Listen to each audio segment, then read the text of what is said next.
So, welcome to episode 9! Woohoo! Yes, you heard that right. We're 9 episodes in already.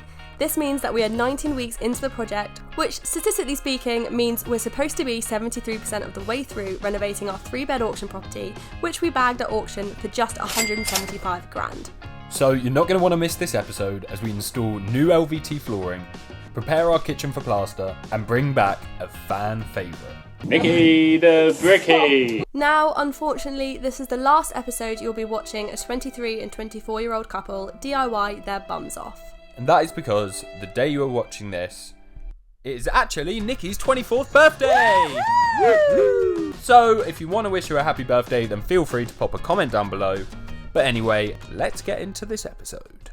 So this week we are getting really excited because from the day you are watching this video, our kitchen is arriving tomorrow. And that means this building site of a room needs to be prepped, plastered and perfect for the delivery of our DIY kitchen. And I guess that all starts with finishing off plasterboard in the ceiling. A nice easy job to start the video. Also we thought.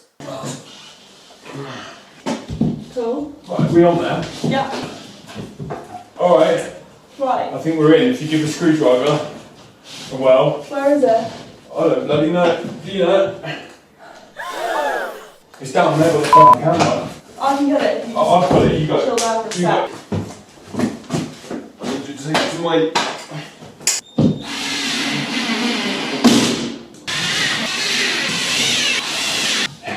Wow. Woo! Well done. How's the positioning? Honestly, no idea.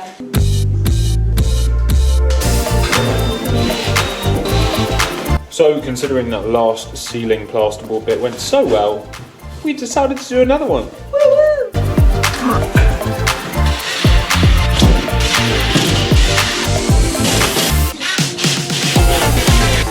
That went surprisingly easy. Easily. You corrected me. Now our focus is taken to the chimney breast in this room, which we are hoping to be one of the features of the room, with brick slip on the front, with a quartz backsplash inside and it housing our oven. Now, although we wanted our hob to be inside this nook, we realised that our lintel is way too low for that. And to move it up a few courses, it's going to be way too much effort. So instead, that little nook is just going to be some sort of bougie countertop space with some nice LED lighting and just a bit of a vibe, shall we say.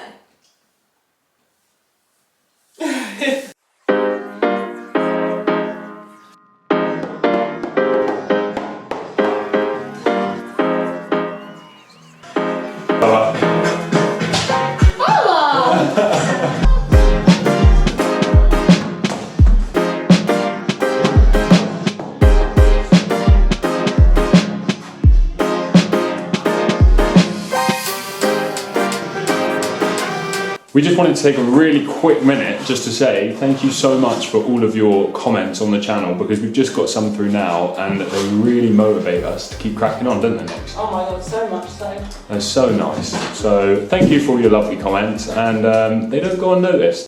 Now, the kitchen is going to be an ongoing process throughout this episode, but now is time for an even more exciting project. Actually, equally exciting.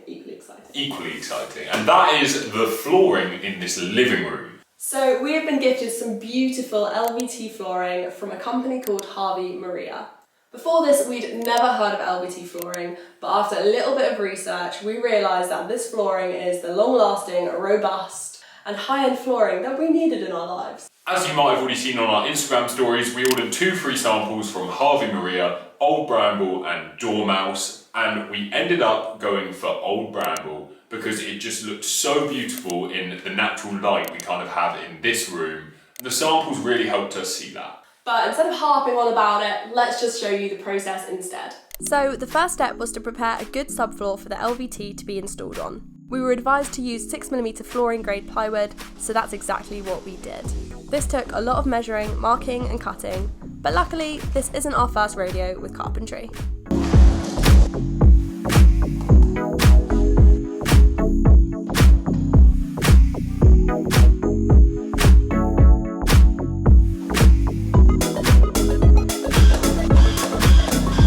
Subfloor is done. Woohoo! Acclimatisation is key for LVT flooring, so we made sure to leave our flooring flat on the floor in dry conditions for 48 hours before installing. After unboxing the fitting guide booklet, the professional adhesive spreader and the LVT adhesive itself, it was time to crack on. Time to make a house at home. Not that we're trying to steal anyone's slogan or anything. To start the first line of herringbone, we had to find the central line we wanted to follow. And for us, this had to be down the middle of the hallway between the living room and the kitchen to establish that seamless flow. And honestly, it was crazy easy to cut the LVT to size. It literally required a ruler, a Stanley knife, and 2 hands.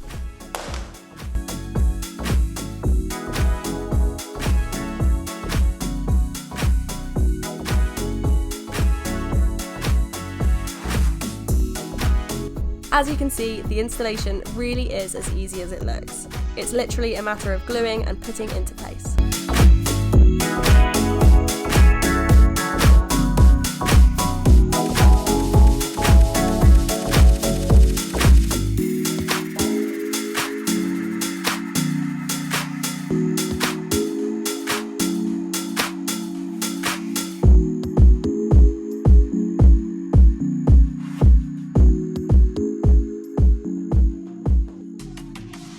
So just a quick reminder of what the room looked like before and then after. What a difference this flooring has made. The authentic wood look design makes the space look so high-end. And with our very tall skirting boards that we used in our last episode, I think this living room is going to look top-notch. So if you guys are interested in getting yourself some Harvey Maria flooring too, then there'll be a link in the description down below where you can order 2 free samples. But anyway, enough said, let's crack on. Now back to the kitchen, and as you can see, where we demolished the old kitchen tiles, it's pulled half the wall off with it. And when you're back to brick in home renovations, bonding compound can be your best friend. Especially when standard plasterboard won't do the trick as the thickness doesn't match up. This is because our walls date back to the 1930s, where they used muck and horsehair to render walls. You learn something new every day. Bonding compound. It's not self-leveling, is it? It's Bounding. bound. It can't be too like... Okay.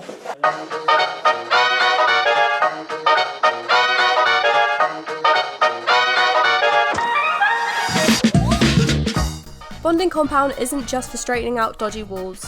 It's also used to backfill chases which house pipes or wires.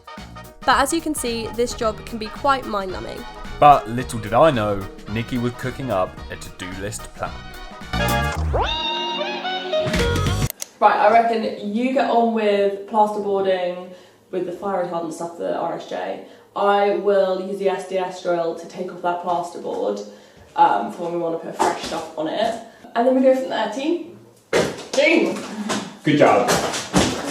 Yes, boss. Yes, mistress. Harry keeps joking that I'm barking orders at him, but I think of it more as getting shit done.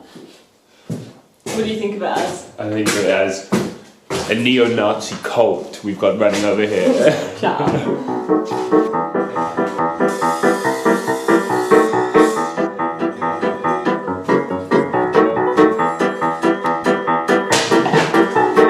Yeah, mine's flush.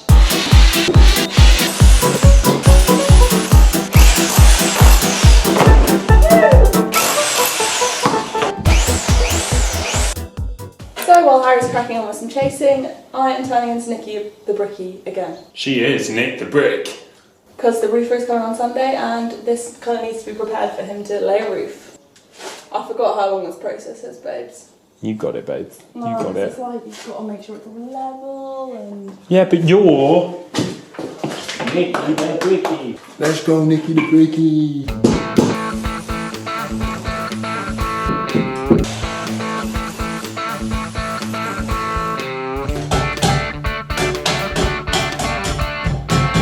I'm going to redo this whole one. Sick of it. It's just so heavy up there as well. It's not like easy to remove.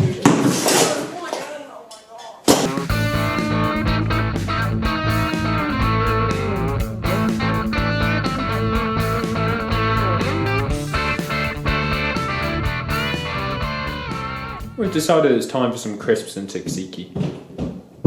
You need some Kristen Tzatziki in your life when you're on a building site? Because I do. Party, party, ooh, party, party. Tzatziki, tzatziki.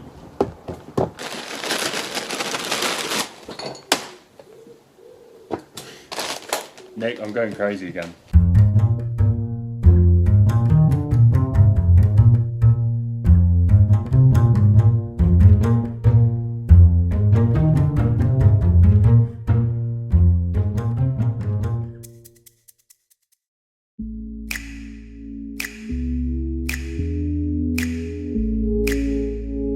So, with just a few days now until our kitchen arrives, we kind of realised that we can't do all of this work ourselves.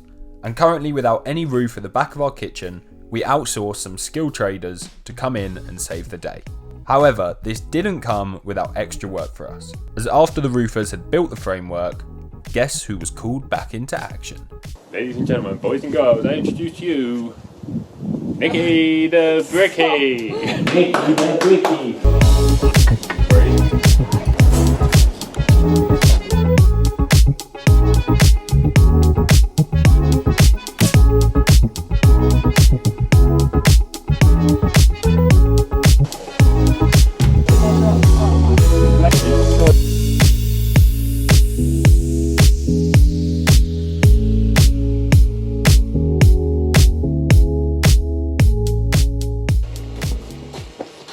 Now that is officially the last brick laid for our house. And we can't say we're not happy about it. Nicky the Brickie is out of action until 2024. Thank God. See you in 2024, Nicky the Brickie. I'm not doing any more bricklaying. You will be. Ever. Oh yeah. It's red day out today. I am being deadly serious. I am not doing another day of bricklaying. But hats off to the people that do this as a job. Day in, day out. Honestly, I couldn't do what you guys do. So thank God we've got some really skilled roofers in. I'm not shuffling a bit on here, mate. This is we're on camera. Yeah. You've been framed. Yeah, mate, it's 250 quid, that is. But joking aside, these guys cracked the job out in under 48 hours. And we even got front row seats over a candlelit lunch to watch them in their element. It really is the small things in life sometimes that impress us. Things just as simple as measuring a 4-metre wall by yourself. So this is the job pretty much complete now, with just the wooden fascias needed to be painted black. Which brings us to a very important question. Do you think we should paint the French doors black to tie in with the fascias and the lights and the fixings that we have, and that black fence that I painted a few episodes ago? Or do you think we should go for a sage green colour to tie in the picnic bench that I painted and the kind of plant pots that we have around? Let us know. Light or dark? I really don't know, because I do love the Scandi vibe, but the greens are homely and maybe other people would like that more as well. I don't know. Put your comments down below.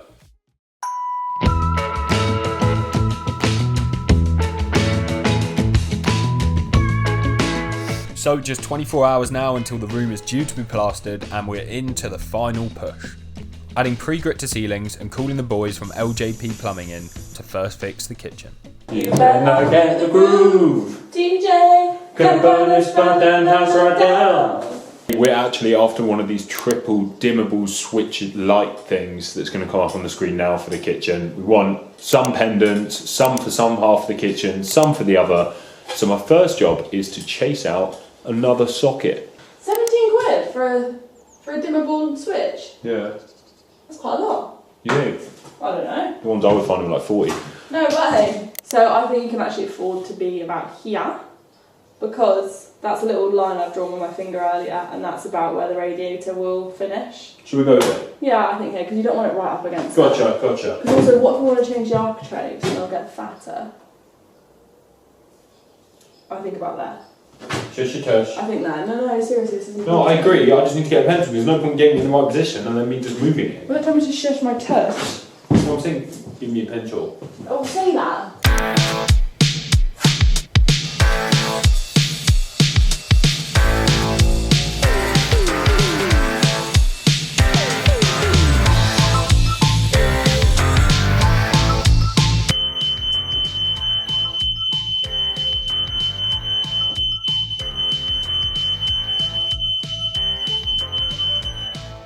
It's when you know it's dusty in the house, when the fire alarm is going off for dust. Help my lungs.